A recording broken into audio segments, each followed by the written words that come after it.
Assalamualaikum warahmatullahi wabarakatuh. Perkenalkan, kami siswa-siswi kelas 10-2 dari SMA Negeri 18 Bandung. Pada video ini, kami akan mengkampanyekan mengenai penyakit demam berdarah yang disebabkan oleh virus dengue.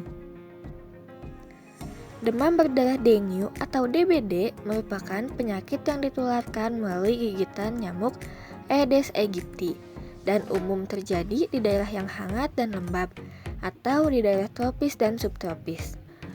Orang yang terinfeksi virus ini untuk kedua kalinya memiliki risiko yang jauh lebih besar untuk mengalami komplikasi yang parah. Selanjutnya, perbedaan DBD dengan chikungunya. Kedua penyakit ini sama-sama dibawa oleh nyamuk, namun spesiesnya berbeda. Nyamuk yang membawa virus dengue adalah nyamuk Aedes aegypti. Aedes aegypti memiliki corak 2 garis putus-putus di punggungnya. Sedangkan nyamuk yang membawa virus chikungunya adalah nyamuk Aedes albopictus. Ciri nyamuk ini memiliki 1 garis lurus di punggungnya. Dari segi gejala demamnya, pada demam berdarah, demam biasanya membentuk suatu pola. Pada awalnya akan berlangsung demam tinggi sepanjang hari, tetapi beberapa hari kemudian, demam mereda seolah-olah telah sembuh total. Pada chikungunya, demam berlangsung tanpa pola, seperti demam bisa tinggi sewaktu-waktu dan kemudian demam turun. Dari segi tingkat bahayanya virus, pada demam berdarah dengue, virus dengue bisa menyebabkan seseorang mengalami gejala syok, kesulitan bernafas, dan pendarahan sebagai komplikasi. Komplikasi lainnya yang dapat terjadi adalah hilangnya nyawa seseorang. Pada chikungunya, pengidap dapat mengalami nyeri sendi yang parah dan kemungkinan besar lainnya terdapat masalah pada neurologi atau sistem saraf yang dapat menyebabkan lumpuh sementara.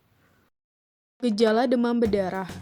Gejala yang pertama, demam tinggi mencapai 40 derajat Celcius. Yang kedua, mual dan muntah. Ketiga, nafsu makan menurun. Keempat, pembengkakan kelenjar getah bening. Kelima, kerusakan pembuluh darah dan getah bening. Keenam, nyeri pada sendi, otot, dan tulang. Ketujuh, nyeri kepala berat. Kedelapan, nyeri pada bagian belakang mata.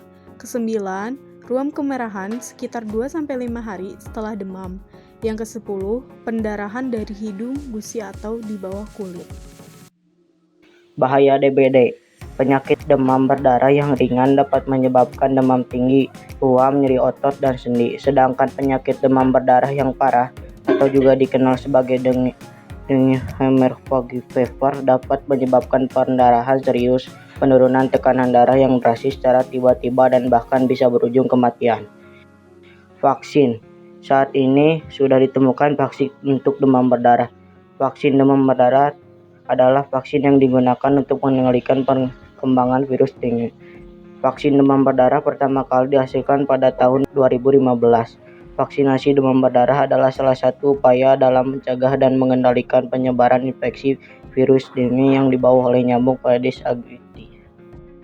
Cara-cara pencegahan DBD. Yang pertama, menjaga lingkungan rumah tetap bersih. Yang kedua, gunakan lotion atau krim anti nyamuk. Ketiga, pasang kasa dan kelambu nyamuk. Keempat, mendaur ulang barang yang dapat menjadi tempat perkembangan nyamuk. Ketujuh, melakukan fogging. Kedelapan, menguras tempat penampungan air. Dan yang kesembilan, menutup tempat penampungan air. Sekian video kampanye mengenai penyakit demam berdarah dari kami. Semoga bermanfaat. Stay safe and healthy. Terima kasih.